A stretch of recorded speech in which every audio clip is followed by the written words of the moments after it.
I tried using the iPhone 11 in 2025, and you might call me an idiot, but let's talk about it. So what makes the iPhone 11 so interesting as an option in 2025 is the fact that despite it being a 6-year-old smartphone, this device actually gets iOS 26, which means you get liquid glass. No, not that liquid glass, I'm talking about the liquid glass UI. But the main question is, does this smartphone still have any value in 2025? Let's talk about it.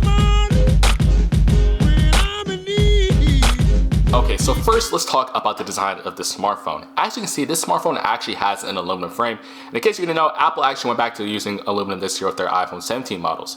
Furthermore, on the back, you're getting a 12 megapixel main camera along with an ultra wide. And then on the sides, you're just getting the classic normal Apple buttons, not anything too special. There is no action button on this device. And then at the bottom, you have your speakers and the lightning connector, no USB-C. And I feel like one more thing that is also worth mentioning is the iPhone 11 has no MagSafe, meaning if you try to connect a MagSafe charger or MagSafe battery charger, it's just gonna slide off. But this phone can wirelessly charge. Moving on to display, and that's probably the weakest part of this device if you compare it to its counterparts in 2025.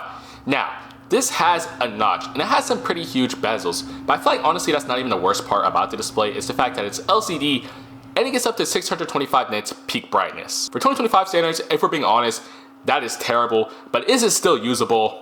Obviously. And keep in mind, this display is also 60 Hz. Alright, so performance. As you know, this iPhone 11 has the A13 4GB of RAM, and my model has 128GB of storage.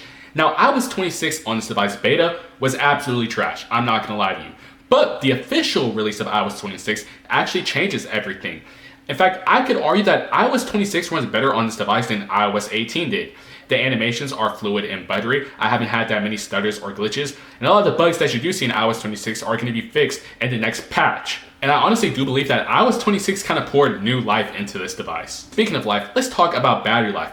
Now, battery life isn't really crappy on the iPhone 11 with iOS 26, but I do have to say it's not the best. If you're doing light tasks and you're not on your phone like that throughout the day, could you get through the day? Obviously. But if you're doing more extensive class and you're kind of like a doom scroller through TikTok, YouTube, or Instagram, then you're going to see that iOS 26 kind of chews away at the battery life. And it's clearly not as good as it used to be. Now, can you get away with it? Of course. But is it going to be the greatest thing? No. Now let's get into camera performance. As you know, this has a 12 megapixel main camera and an ultra wide. And I gotta be honest, for 2025 standards, the camera on the smartphone isn't even that bad for real. And I personally think that this is actually one of the stronger suits of buying this phone in 2025. It's the fact that these cameras were just so ahead in 2019, they can honestly get away with using them here in 2025. And then finally, software support. Now, it seems like iOS 26 will be the last software update that this smartphone will get. So if you are considering buying this phone, that is something to keep in mind. Now, it doesn't mean you technically still can't use this phone without getting major software updates. As you know, Apple even sent security updates for their older devices. But at the same time, I feel like it's just something worth mentioning.